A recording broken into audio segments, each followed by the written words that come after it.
I think, to be perfectly honest, when students first come into university, they don't think about the end results. They think about enjoying the subject, but 80% of them don't actually think about the after effects and what they actually want to do when they leave. And they realise there is life after university and they have to then find a job.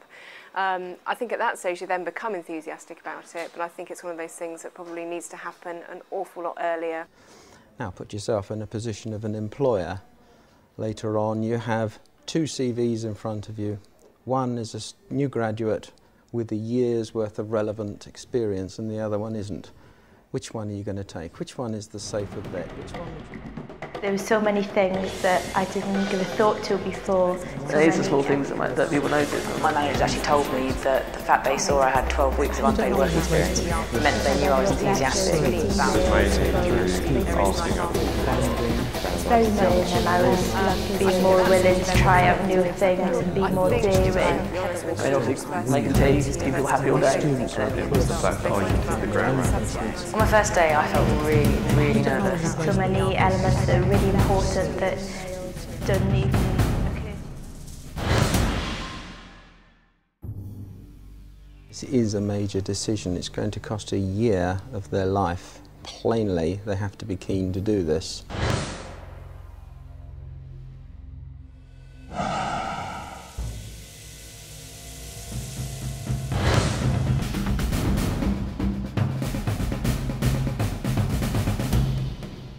I took an informed decision to do a placement year. I thought it'd be really beneficial to get some experience in such a competitive industry. The offer came up. If I hadn't had any offers, I'd have just carried on through. It's definitely an informed decision to do work experience. I mean, obviously from feedback I've got from people and feedback from interviews, that seems the best way to go. Getting work experience full stop is really good in any employer's eyes. It's really good having your CV, and in current affairs as well, you can kind of apply that to lots of different areas. It's definitely my choice to do it. I wanted to do it. If I hadn't have got the one I did, I would have taken 3 months work experience with someone else. There were hundreds of companies, which I then wrote letters, wrote emails, phoned, basically pestered people.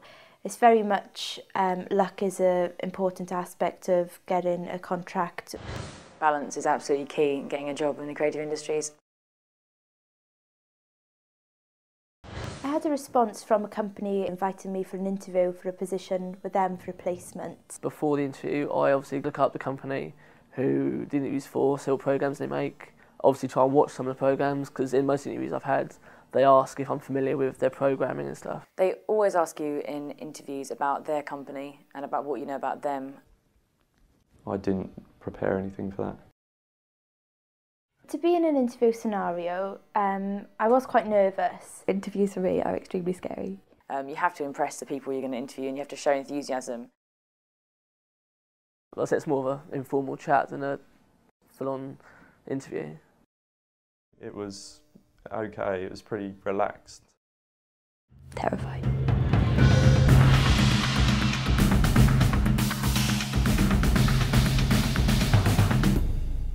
I think the way I presented myself did pay off, because feedback from them from the interview was that I interviewed the best out of all the candidates they saw. You have to come across as quite creative and as very personable and someone who's easy to talk to, who's also going to listen to questions and look at people when you're answering questions.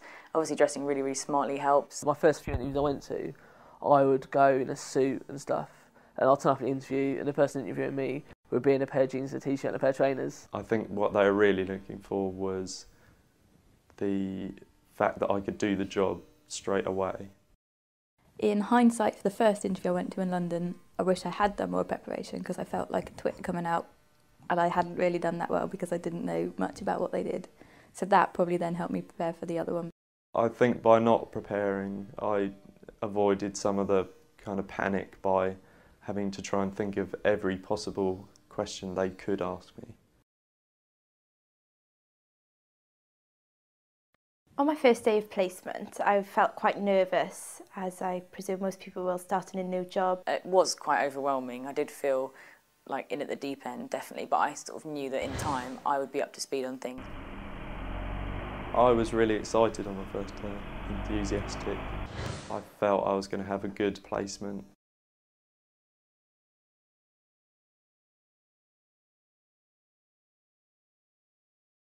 Most of my placement was on my own but within a team, if that makes sense, as in the whole team would maybe be working on the same thing, but then I'd have my own part of it to do on my own. You will be part of a team, you won't be on your own. And if you can't work well in a team, then you're going to struggle. I think working in a team has real benefits because you do get to bounce your ideas off people. But I am perfectly happy to work alone. Even though we're in that team, we all kind of worked individually. I worked mainly alone in my office in my edit suite.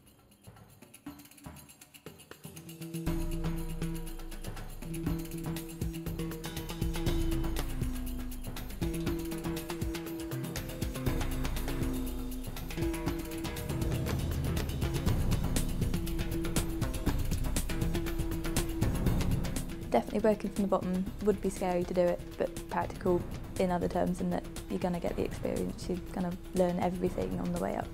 But I think people going into it thinking it's all a happy place and we're going to get paid lots of money, it's not quite like that. Money definitely plays a big role, especially as to get work experience, they don't normally pay you. Through doing the placements has made me realise how organised you've got to be. When you're at a university, you can get into a cycle of kind of freedom and you can work whenever you like. Yeah, from the students that I've talked to in the creative industries, I'd say they're starting to realise now the kind of skill that they need. Now, whilst before degrees tended to be about that wide and about that deep, technology is forcing us, because we only have a limited amount of time for a degree, to go wider. So therefore we have to go shallower. I think some people see that as devaluing the degree. I happen to totally disagree with that myself. Being educated to a degree level obviously shows you've got a certain level of understanding, but if you can combine that knowledge of understanding with proactive work experience, you're then the finished article, and I think that's the difference. Even though you have a degree, you will still be entering on the lower levels with very little pay, so it does make me ask questions to myself, is it worth the time, the effort and the money? I mean, I've spoken to some people and they said that obviously they get a load of CVs, the first thing they do is chuck out the ones that haven't got a degree. I mean, that's one benefit to having a degree. I don't know, personally I think a degree probably helps because you learn skills and get the opportunity to use resources that you wouldn't have normally. But I think the actual experience is what people look for. But then you're not going to get experience if you don't know how to use everything that you need to use in the first place. I think because I had a degree, it supported the idea that I can pick up skills quickly and I can follow something through and achieve good results. But at the same time, I know plenty of people who haven't gone to university who are doing really well for themselves and earning the similar amount of money. So I think it's a really tough call, and I think with the tuition fees going up and just, you know, how expensive it is to have a degree, I can see why people aren't necessarily 100% as convinced now as they were in the past. When I was at my placement, my manager told me, oh, don't bother going back to uni. You can do the job now, so why do you need a degree?